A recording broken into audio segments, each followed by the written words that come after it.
الحمد لله وكفى وسلام على سيد الرسل وخاتم الأنبياء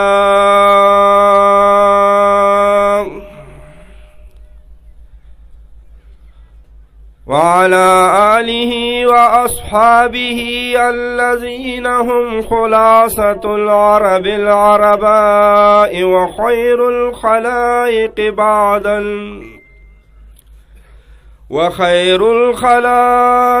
بعد الأنبياء.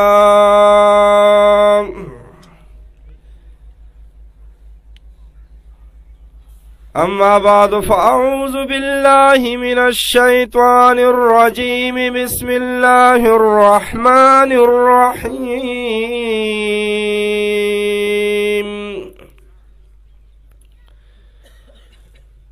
ألف لام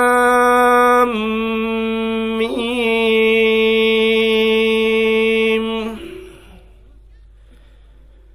ذلك الكتاب لا ريب فيه هدى للمتقين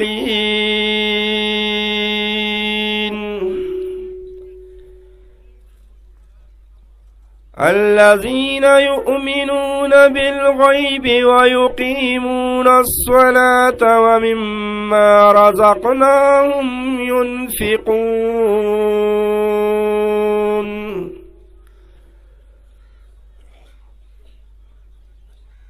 وقال النبي صلى الله عليه وآله وسلم: إن الله يرفع بهذا الكتاب أقواما ويضع به آخرين.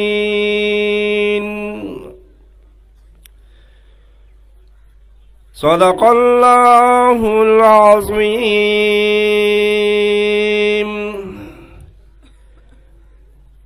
وصدق رسوله النبي الكريم ونحن على ذلك لمن الشاهدين والشاكرين والحمد لله رب العالمين.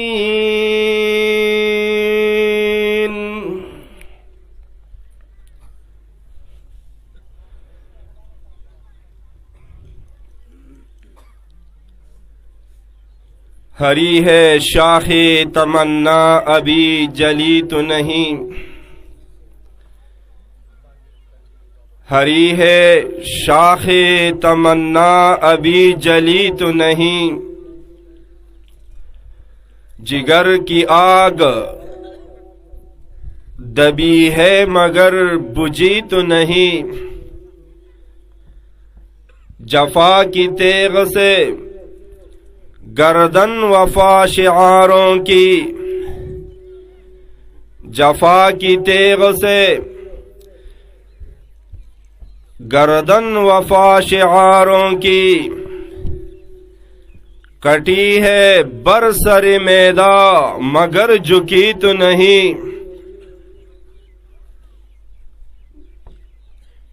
दामन सुरी खुयुन अकड़ू मुंग ददार खलकियो, دا منصوری خویون کڑو منگ ددار خلگیو، د شیخ الهند بابا نوسیو د کردار خلگیو، آغا بنوروی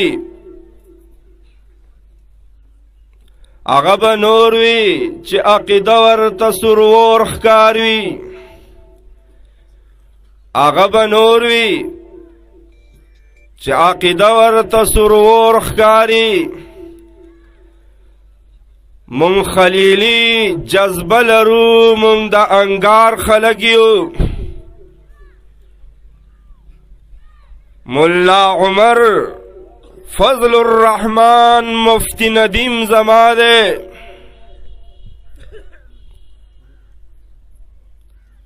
ما چې تاسو مله خوشاله شئ کنه.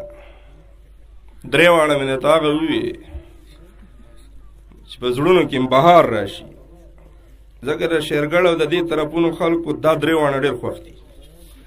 مولا عمر دسې ده که نه مولانا صاحب؟ دسی ده کنه ویری ګډ زم چې تاسو د زړه خبرې وکم نن الله دې ماته توفیق راکړي مولا عمر فضل الرحمن مفتی ندیم زماره مونږ حق پرست د دلایلو د انبار خلګیو د رود نیل تیز چپی می مخنیوی نکوي د رود نیل تیز چپی می مخنیوی نکوي د وخت موسایم فرعون لا د گزار خلقیو او من منصوری خوی نکڑو منگا د دار خلقیو د شیخ الهند بابا نوسیو د کردار خلقیو ټول مجمع ناظرین کتن کی اوریدن کی بشمول پسٹیج باندے جید علماء کرام پشوق سرا محبت مین سرا اخلاص سرا د عشق نہ برفور د بندری منورے پجانان بانے درود شریف ڈالے کئی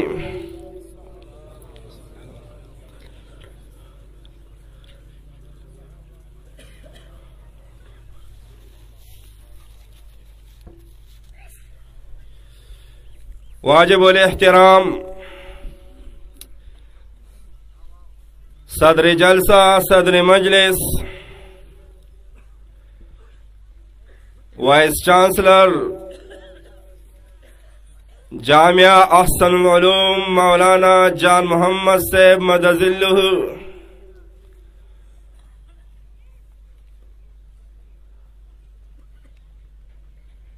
د جمعیت علماء اسلام د شیخ الهند بابا د کاروان مشر امیر محترم حاجی سرور صاحب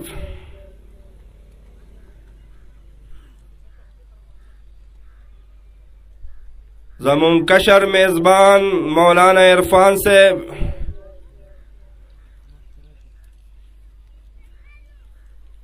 مولانا گلولی صاحب سٹیج باندې ناس ګڼ شمیر علماء کرام مداح رسول ذیشان صاحب د احسن العلوم د گلشن خوشبودار گلان طلباء کرامو او په دین باندې مینو سرشیندلو د غنو ډیرۍ عوامو السلام علیکم انتہائی د خوشحالی موقع ده او ما د پاره یو لوی سعادت ده چې الله رب العزت ما داسې مجالسو ته بوزي چې هغه عند الله مقبول قبول شوي مجالس وي اکارڈنگ ٹو شریعت مطہرہ فرشتے نزول کیگی احاطہ کئی ددا سے مجالس ددا سے غنڈو او بیا رب کریم پا احتتام کے او پا آخر کے دا مجلس پا ختمی دو کی دا ٹول مجمع مغفرت کوي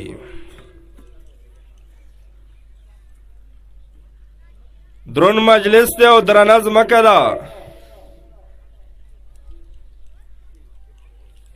دا سے مجالس دا سے غونڈے دا اللہ خوخو بندگانو تنصیب کیگی رب کریم خالق کائنات پر ټولو مخلوقاتو کے او بیا پا انسانانو کے مومنان مسلمانانو ته دا ټایټل او دا میډل ملاو شو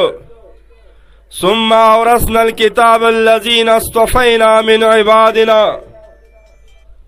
چې خالق کائنات مونږ ته لوی عظیم الشان کتاب قرآن مجید فرقان حمید د محمد رسول الله صلی الله علیه وسلم په ذریعه سره ولېږلو. نو په انسانانو کې هم کم سلیکشن چې شوی دی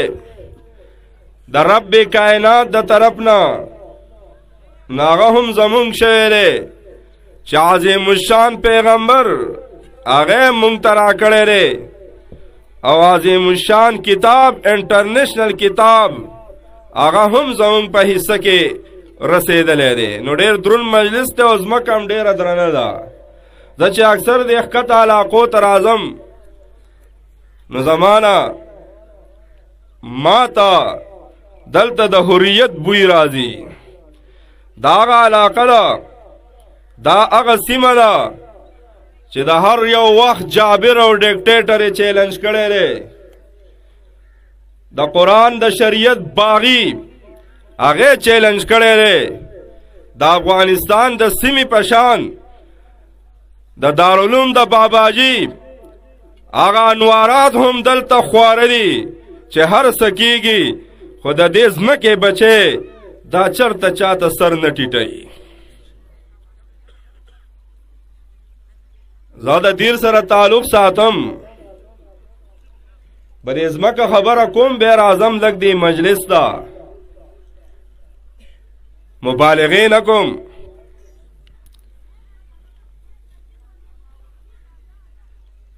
الله مې د تصنع هم ساتي، پاکې پاکې خبرې کوم، ساده او شړلې خو یې پاکې پاکې. زمونږ د دیر نواب خلک وایي دعا ورته کوه، زه یم څوک به ورته کوي. ځکه اوس مونږه هسې دعاګانې بندي کړي دي. هسې ده که نه؟ او ما د چا ما ته دعا وکړه ما یې ماله به راکیسه. اوس شکر دی هغه دور تللی دی چې مونږ به خیراتي دعاګانې کولې. اوس هغه دور بس هغه چپټر کلوز دی. د ټولو علماو ته هم چلې چاته دعا ونه کوي چې څه پکې یي نه، هسې چاله لاسونه مه چتوئ. ځکه دا خو سپارش دی او نیک سپارش دی، نو په هغې ساه اخیستل ټیک دي که نه دی ټیک؟ مفتیان پکې ناست بلکل ټیک دی. او که ستاسو په نیز ټیک نه نو زما په نیز خو ټیک دی. بهرحال نو وایي دعا ورته وکړه، زه هم زه دا کار نه کوم. زما ژوند د ملاتوب د دوایانو دی، د دعاګانو نه دی. دعاګانې به دا مشران کوي، زه دوایانې ورکوم، میډیسن ستنې وام. او ځینې ټایم کې چې ډېر روانې څوک کوي چې بیا د ډانګرو عوام. نو نواب دیر چې کله پابندي ولګوله چې د مدرسې او د قرآن سبق بنئ، د سکول سبق بنوي، په دیر کې به څوک تخته او قلم نشي راغستی. الله رب العزت دې زما نیکه محترم خطیب صاحب الله دې د هغې قبر کې خپل رحمتونه راوورئ. د جنت د باغچو نه دې یو باغچه جوړه کړي. یقیني یې به نواب دیر چیلنج که دې سیمې او دې ځمکې ته راغی، علوم نبویه خپل بچو ته ورکړه، لوی لوی افسران یې پکې جوړ کړه، د معاشرې خیرخواه یې پکې جوړ کړه. د وخت نواب یې چیلنج که خو سر یې ورته ښکته نه که. زه د هغه نیکه نمسی یم، زه د هغه دیوبندي په خاندان کې پاللی شوی بچی یم. هر څه کوو خو سر چا ته ټیټوو نه، سر چا ته ښکته کوو نه، غلامي قبلوو نه. دا ولې تاسو به وایئ چې داسې تیز لاړه؟ نه نه نه نه نه نه، تیز نه یم تلی، مجلس طرف ته راځم، تاسو به تش نه ځئ انشاءالله. د دې علماو خوا ته چې راځئ نو خیر هی خیر دی، دلته به تاسو ته شر نه میلاویږي. ما خپله مشاهده کړې د علمای دیوبند په خوا کې ما د اوسه پورې چېرته شر نه دی لیدلی. د دا د خیر خلک دی نو تش به نه ځئ خالی به نه ځئ په چونکې مونږ سرټیټي یا سرټیټوب سبجیکټ کېدا سرنډ کېدا دا ځکه نه قبلو د هغې وجه دا ده چې مونږ قرآن ته کینو قرآن یادو علوم نبویه ته کینو د محمد رسول الله خبرې یادو او د الله کلام او د رسول الله کلام دا مغلوبه کېدو له نه دی راغلی دا سرټیټي له نه دی راغلی دا سرنډر کېدو له نه دی راغلی دا غلامېدو له نه دی راغلی دا مظلومه کېدو له نه دی راغلی دا غالب کېدو له راغلی دی دا د سټیټ هولډر جوړېدو د پار راغلی نو چې زه کم کلام ته ناست یم کم رسول پالو کوم زه وارث یم چې هغه چاته سر نه دی ټیټ کړی د قرآن یو آیات دا د غلامۍ درس نه ورکوي دا د حریت درس ورکوي نو بیا به زما علما ولې چاته سر ټیټوي بیا خو ګوره زموږ ژوند د قرآن سره متصادم شو ګورې دا بیا ټکراو راځي مولانا ځان پوهه کا که هې کې نو بس بیا پګړی او رومالونه درې کوي بیا دوکانونه کولاو کوي بزنس شروع کوي ټریکټر ټرالۍ چلوي چې خان او ملک تمسار ټیټ کو دا ملا توب نه دی دا عالم توب نه دی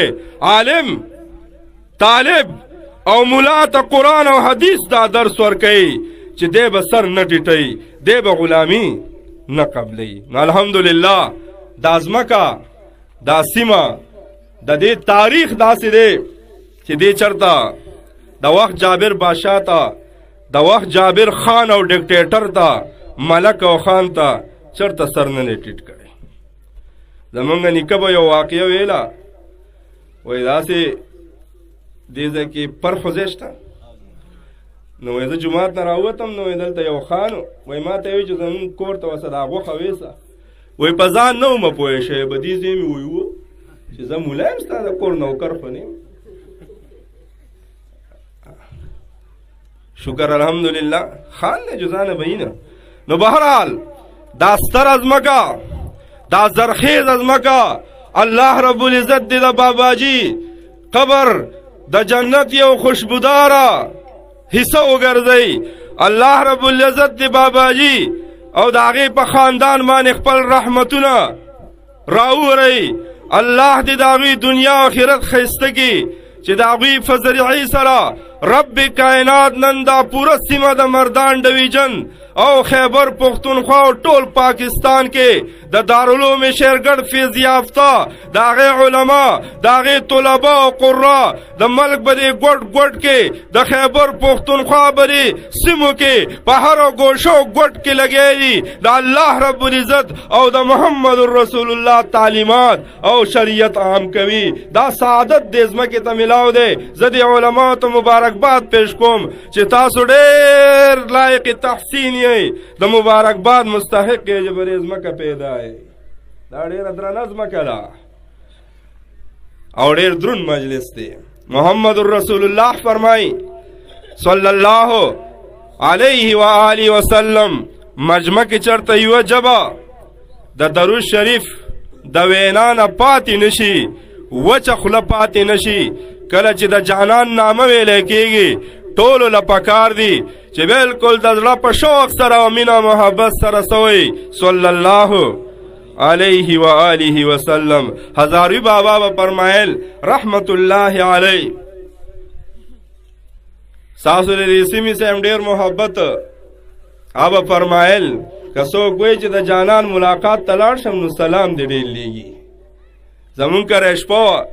نو چې کله دا خبر وکړه لکه طلباو پری پیکیج در کوم پری پیکیج دا به نه وایي چې څه نشته هر څه شته د مولا نه بل غني شخصیت د دنیا په ځمکه نشته د رب کائنات نو باباجي وفرمایل مجلس کې الله رب العزت ته وبخي وایي که څوک مدینې ته تلل غواړي د جانان ملاقات غواړي که ډېر هم تنګ دسته او کمزوری ادي درود شریف وایي الله به د خپل جانان سره ملاو کړي ما چې دا خبره واورېده بزرگان دي د بزرگانو خبره خو د کاڼي کرخی بالکل په خپل نشانه باندې پټ لګي او بیا د هزاروي بابا په شانتې چې عاشق رسول وي نو په هغې کې خو د سره شک نه نو زما مور هم درود شریف شروع کړو دننه لاړم مې بیبي لار ملاو شوه بابا وایي چې درود وایي جزوبه زما مورم ورته کار وې ما هم ورته کار وې مور مې هم لاړه او الحمدلله زه هم لاړم ځکه وایم چې درود شریف وایي که څوک وایي چې د مدینې د جانان ملاقات ته لاړ شو دا ډېر اسانه طریقه ده صلی الله علیه و آله وسلم زم چې حرم کې ودرېدم د جانان روضې ته ودرېدم مه جانان ستا جانان راته طریقه ښودلې وه چې درود وایه ستا جانان خپل جانان ته راورسولم هزاري بابا یې جانان و که نه که نو هزاري بابا خو پېژنئ که تاسو به پېژنئ تاسو پېژنئ څوک ده څوک مولانا عزیز الرحمن هزاروي صاحب رحمه الله نو بس چې کله د جانان نامه راځي نو په خلو باندې ستاسو دا جاری پکار ده دا خلو وچه نه ده پکار مونږه فدایان یو مونږه عاشقان یو مونږه سرشیندلي یو مونږه امتیان یو که یو نو د صرف د محمد رسول الله صلی الله علیه و آله وسلم د هغې تعلیمات دي وینا ده په ما نامه واغستی شي څوک هم په ما باندې درود او سلام راولیږي د هغوی په نامه یا اعمال کې لس نیکیانې ولیکلی شي یو ځای کې خیریم کړي دي ګورئ چا زما په نامه باندې درود شریف زما په نامه راونه لیږو زما د نوم اغستو سره نو هغه دې څه شي هغه دې هلاک شي نو ګورئ مسله باریکه ده نو چې کله د جانان نامه اغستی کېږي نو ټول به څه وایو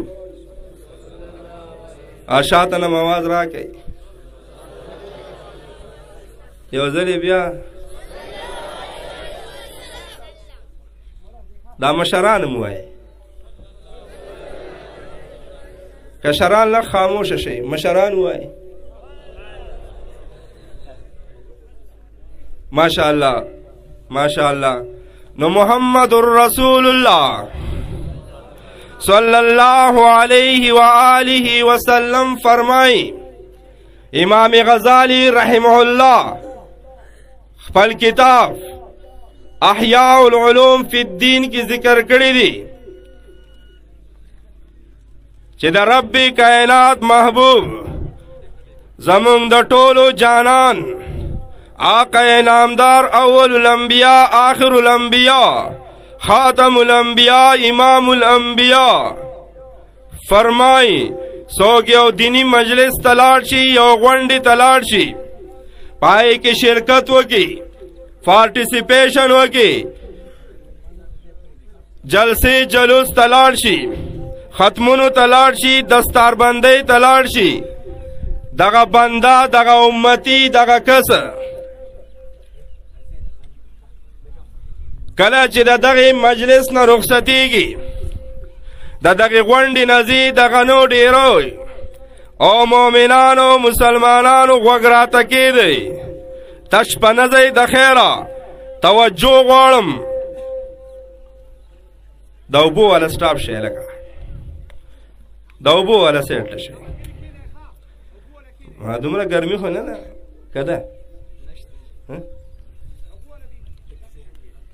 اوبو والا کښېنئ خفه نه شئ ګورئ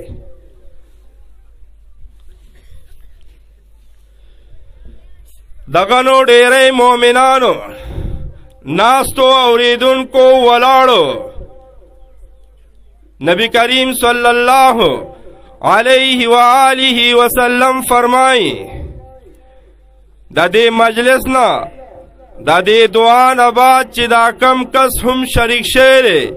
دا واپس کیږي رب کائنات د دې کس په نام اعمال کې په هغه رجسټر کې د زرو رکعاتو نوافلو ثواب لیکي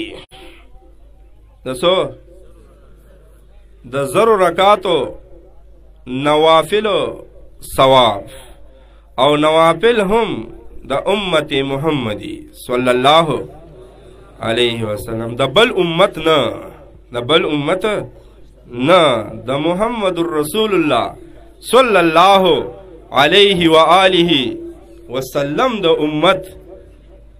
د زرو رکعاتو نوافل ثواب دا چاته ملاویږي دا مونږ ته دا چاته دا تاسو ته دا اوریدونکو ته دا دغه ولاړو ته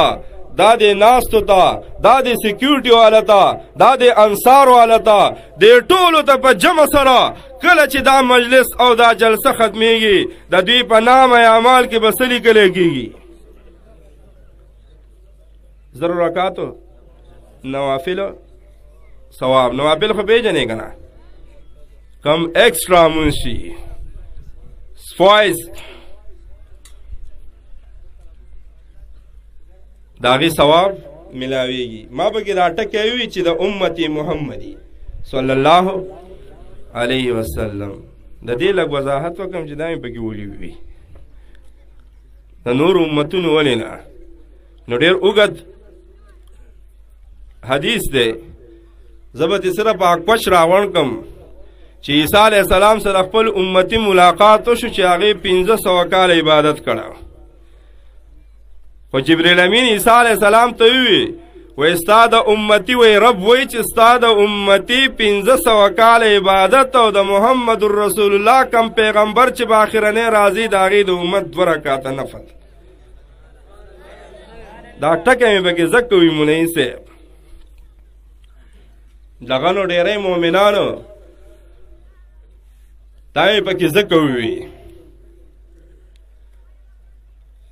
او یو بل حدیث هم ذهن ته الله رب العزت راواچو کله چې د خیبر په دې جنګ کې مال غنایم تقسیم شو، سپایز افوار ورته ویلی کېږي، نو یو صحابي په هغې باندې بزنس وکړو، روزګار یې پې وکړو او په هغه روزګار کې کم حساب چې لګېدلی و ما سره دې وخت د کرنسۍ او د پیسو حساب وکړو، د هغه پیسو حساب جوړیږي د ګټې 30 लाख روپۍ. هغې ته منافع راله، محمد رسول الله صلی الله علیه وسلم ته راغی وایي دومره ګټه مې کړې ده. جانان ورته د مدینې وفرمایل او صحابي او زما سرشیندلیه د دې نه ته زیات ثواب ونه خیم، د دې نه ته زیاته ګټه ونه خیم. صحابي حریصو لالچینو په څه کې؟ په دین کې، په ثوابونو کې، که په بل څه کې و. د جانان په عشق کې زه یو ټکی راولم انتها پسند او زما هم د جانان په عشق کې انتها پسند لګي، زما د اخوا دې خوا نه لګي. ما ته ځینې ملګري دا تهبند دې ولې تړلی دی؟ زه هم جانان به تړم. یو ځل مې اسټک اغستی او بازار کې څوک پې وهې که مې نه چې دا به جانان ګرځاو. دا خلک به وایي چې زموږ په طبیعت په چلېږي. موږ به د چا په طبیعت چلېږي؟ د الله په طبیعت. او الله موږ ته څه وایي چې چا په طبیعت په کوي؟ د نبي علیه السلام طبیعت په کوي. نو موږ د مخلوق د داسې پکې ګورو. نو زموږ نقطه یې مرکز چې نو څوک وي؟ خالق وي.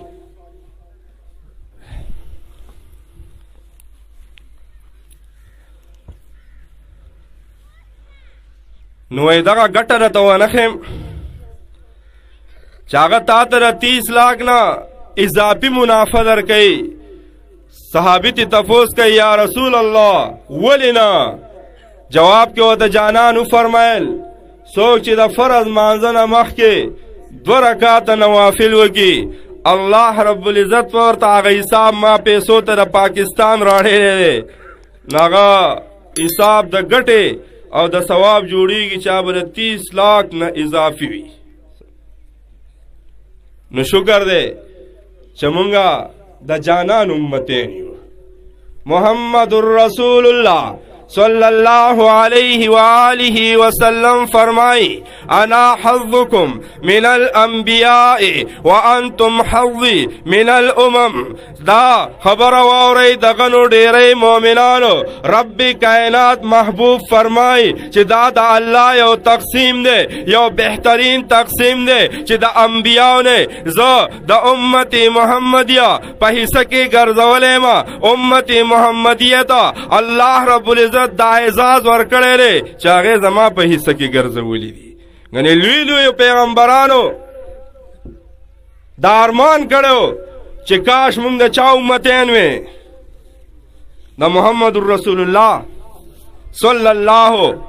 علیه و آله وسلم امتین وې. هغه عظیم شخصیت، هغه اکمل کامل پرسنالټي د دنیا په مخ ورته چې د خاتم الانبیا تاج ورپسې راویلی کېږي. ای د مردان د سیمې مؤمنانو واورئ، هغه عظیم شخصیت که سر ټیټ کړی دی نو صرف قرآن ته. زما به دې خبره ځان پوهه کوئ به ګورئ. زه مختصر انداز کې زموږ مشر محترم هم راغلی دی، زه به ډېر ټایم نه الم. الله رب العزت په ما باندې دې مشرانو دا سوری لري. ځینې خلک ما ته وایي نیغ نیغ کېږي، زه یم زما مشر نیغ نیغ دی، نو کشر خو به یي نیغ نیغ. وایي بریک دې نه لګي، زه یم زما علماو دیوبند بریکونه نه لګي، نن سبا خراب شوي دي. بریکونه زموږ نه لګي، او بیا داسې په کچه سټاپونو خو د سره نه لګي، په کومو سټاپونو باندې.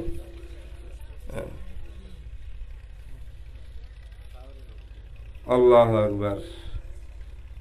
زه لږ وروسته به ورته راشم. نو محمد رسول الله هسې جی پیر صاحب ما پسې اسلام آباد نه چټۍ راغلی وایي به دې خوله وله لاس کوي.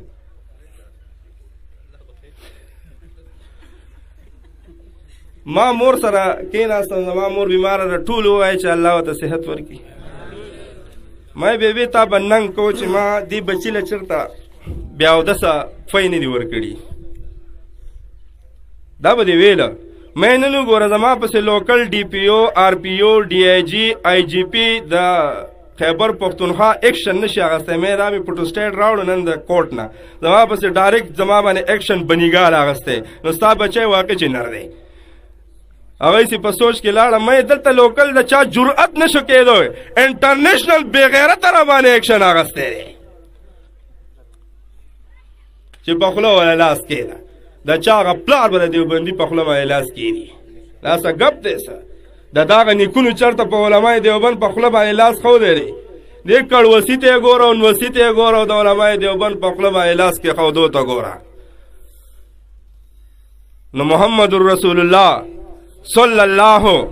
علیه و آله وسلم هم دې کتاب ته سر ټیټی. که زه خطا کېږم زما کابر ناستی، سرنډر و که نه، ما تخت و که نه، ستا د الله رب العزت دیلوی کلام ته یو وړه واقعه سوره احزاب کې راځي چې الله رب العزت ورته وایي ستا بیبیانې ډېرې دي، که ستانه پکې څه کمی بیشی کېږي دې ته ویلی کېږي ایکسپشنل کیسز. خیر دی که دله کمی بیشی کېږي، ولې ته زما جانان یې، نور خو روټین پراسس داري، بیګمات چې د چا سومي 3 که 4 که یوي. یو پکې شته؟ ښه یو هم پکې شته. زه یاره بس کوشش کوم خبره راغونډه کړم. یو حدیث مبارک کې پیر صاحب راځي وایي ښه سړی هغه دی چې د هغې بیګمات ډېرې. مې بیا خو پکې مونږ هم لاړو، یو ځای کې لګیا وم، مې یو خبره د ځان پسې کوم جویسه. مې نبي علیه السلام وایي چې ښه کس او هغه دی چې د هغه ښځې ډېرې، زما هم یو دی، زه هم ښه یم. خو بس زه پکې خطا دا شوم. سره ته خبره راغونډه کړم، راغونډوم. مفتي صاحب راغی؟ ښه جي، بس خبره راغونډوم. زمونږ شیخ الشیخ استاد العلماء د دې ځمکې ننګ ښکلا، حدیث کې راځي د ځمکې بیوټي نجوم الارض. د ځانه نه لګوي چې دا ځان دپاره لګیا دي. د رب کائنات محبوب فرمایي دا علما د ځمکې ستوري دي. نو د هغه ستورو ځلېدونکي ستوری الحمدلله مجلس ته را رسېدونکی دی. ما ته هدایت دا میلاو شو چې خبره راغونډوه. نو کوم ځای کې روان ومه راته وایه. نو یو ځای کې وته زما په خیال یخ نه غرمو، زما په خیال ښه سس کړی راته. روحاني خبرې چې کېږي روحانیت ګرمیږي. خو شکر دی چې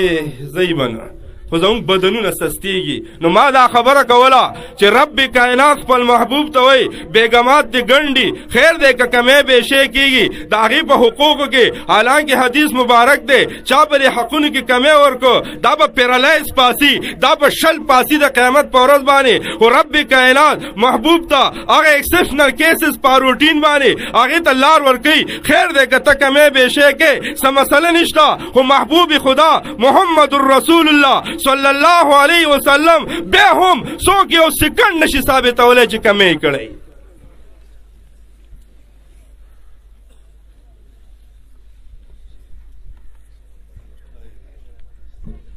नारे तकबीर, सर बकफ सर बुलंद, कल भी बाबा जी जिंदा था, कल भी बाबा जी जिंदा था. शेखुल हदीस हज़रत मौलाना मोहम्मद कासिम से, शेखुल हदीस हज़रत मौलाना मोहम्मद कासिम से. जज़ाकुमुल्लाह.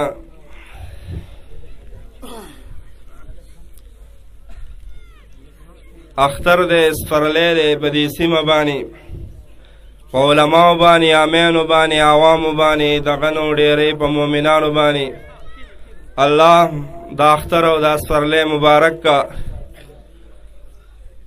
نو محمد رسول الله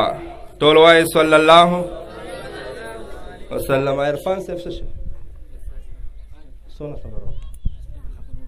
حجي ټیک دی جی وی کچھ کچھ ہوا. نو محمد رسول اللہ صلی اللہ علیہ وسلم ہم دی کتاب تسو سرنڈرو سبجیکٹو ماتحتو نن هم دا کلام موتا تا پیغام را کئی. آغا جلیل القدر پیغمبر، آخر الانبیاء، امام الانبیاء، اول الانبیاء، خاتم الانبیاء چې دی کتاب ماتحت جون تیر کرے دا دی دا قوانو پا دائرہ کی دننا دا غی 23 سالہ زندگی تیر شوی دا چې اللہ رب العزت ورطا ٹیم پا ٹیم ویلی دے خیر دے کتب پی نہ چلے گے، خیر دے کتب پی نہ چلے گے. بیا ہم محمد رسول اللہ صلی اللہ علیہ وسلم په 23 ساله زندګۍ کې داسې یو سکند نشته چې په هغې کې د قرآن د یو آیات نه د یو قانون نه چېرته په سایډ باندې تللی وي. الحمدلله سیرت نبي وګورئ، د محمد رسول الله ژوند چې وګورئ، د هغې سیرت چې وګورئ، 23 ساله زندګي د قرآن ماتحت تېره کړې ده. نو نن ما تا ته پیغام راکوي چې زما ستا د انفرادي او اجتماعي ژوند، د مملکتي ژوند، د کورني ژوند، د خانداني ژوند د دې دپاره به ضابطه او قانون سوي. دی خوا ما ته توجه کوئ، قانون او ضابطه به سوي. قرآن د الله کلام، د هغې قوانین دا به زما ستا د ژوند صحیح طریقه وي. تاسو ما ته داسې ګورئ لکه په دې خبره نه پوهېږئ. پوهېږئ په خبره؟ ناسته پاسته ولاړه بزنس تله راتله کېناسته پاسېده د ژوند هره شعبه نیشنل انټرنیشنل هر قسمه معاملات دا به رسم مطابق وي. خلیفه هارون رشید امام مالک رحمه الله ته راغی، یاره جوی دا موتی مالک چې ستا دا کم کتاب او تصنیف دی دا زه غواړم چې سرکاري دفاترو کې رایج کم. امام مالک رحمه الله ورته جواب کې فرمایل کله چې د الله کلام موجود وي بیا بل کتاب سرکاري قانون نشي جوړی دی. بل قانون د ګورنمنټ حصہ توجه غواړم. د دې ملګرو توجه لکه ګډه وډه ده. زه به خبره ختمه کړم بیا به ځم. خجی اهم طرف ته روانم، تبرکات په خپل ځای، برکات په خپل ځای، فضائل په خپل ځای، د هغې نه څوک انکار نه کوي. دا سیکنډري یوز دي، پرایمري یوز د قرآن اولنۍ مطالبه، اولنۍ تقاضا، اولنۍ خبره هغه هم دا ده all kind of supremacy and sovereignty go to Allah Almighty in الحکم الا لله. ستا د ژوند په هره شعبه کې په هره معامله کې که قانون چلیږي د رب کائنات به چلیږي. که ستا ژوند دی، که ستا زوی دی، که ستا خور ده، که ستا مور ده، که ستا ترور ورور دا که ستا دفتر دی که ستا حکومت دی که ستا هر قسمه انسټیټیوشن او شعبه چلیږي په ارټیکل B1 کې هم دا لیکلي دي زما د وطن په قانون کې هم دا لیکلي دي چې د هغې دپاره به ضابطه او قانون کوي نه به صحیح د الله رب العزت کلام د الله رب العزت قرآن نو زمونږ نه اولنۍ مطالبه د قرآن سره د دې نفاس او زه ډېر په دردمندۍ سره د آخرنۍ خبره کوم مشران مې راغلي هغو به اورو چې نن زمونږ په وطن کې زما او ستا په کور کې زما او ستا په خاندان کې کم مغلوبه نظام دی د علماو نه م پکې رای غواړم چې صحیح ویم که نه کم مغلوبه نظام دی کم مظلومه سیسټم دی نو هغه د چا دی د قرآن دی مظلومه دی که نه غلام دی مولانا صاحب که نه هسې وایي که نه سر خوړه کوه که دی بنده زه څومره زور لګم مظلومه نه دی زموږ په کورونو کې قرآن شته زموږ په وطن کې قرآن شته نو مظلومه نور څه ته وایي انصارالاسلام والا بابا زموږ په کور کې شته په انګور کې شته په لور کې شته په خور کې شته په مور کې شته او نن پکې لا 13 ویلنټاین دی ما ډېر لکې څه خو بهرحال مظلوم مغلوب که زما په وطن کې او زما او ستا په کور کې دی نو هغه قرآن دی مولانا ابوالکلام آزاد رحمه الله ما ته پیر صاحب یو بابا ډېر نیک شو په یو جلسه کې وایي دا ته څه چې قرآن داسې مغلوب دی او غلام دی او را نیک شو ما ته نیغېږم بابا خپله دایره کې اوسه ما ته ادب ښودلی خو تا دایره کراس کړه نو اوس ته ځم لږه دایره کراس کوم په آدابو کې تا خپل خور له حصه ورکړي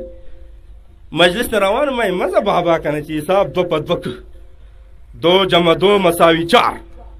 زه راته ښیم که نه چې ستا په کور کې قرآن مغلوبه دی مظلومه دی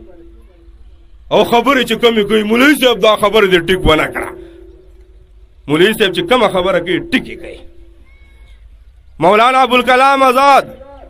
رحمه الله هغه جمله پاغی اجازت اخلم ایک وہ قرآن تھا ایک وہ کلام عظیم تھا جو آج سے 1450-1500 سال پہلے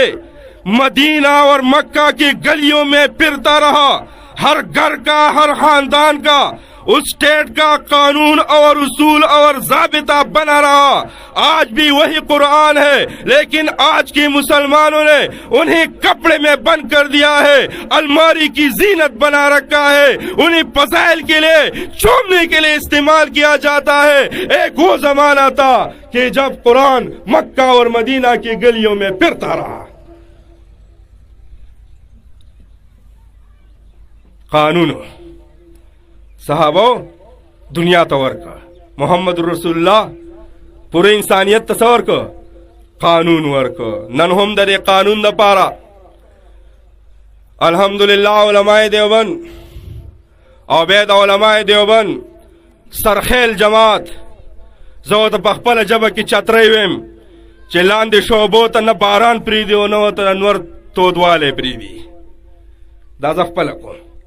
زم دا داسې چترې د شیخ باباجي خپل یو څیز مې جوړ کړی چې که تبلیغ تام څه تودوالی راځي د حالاتو نه دا پسې سوری کوي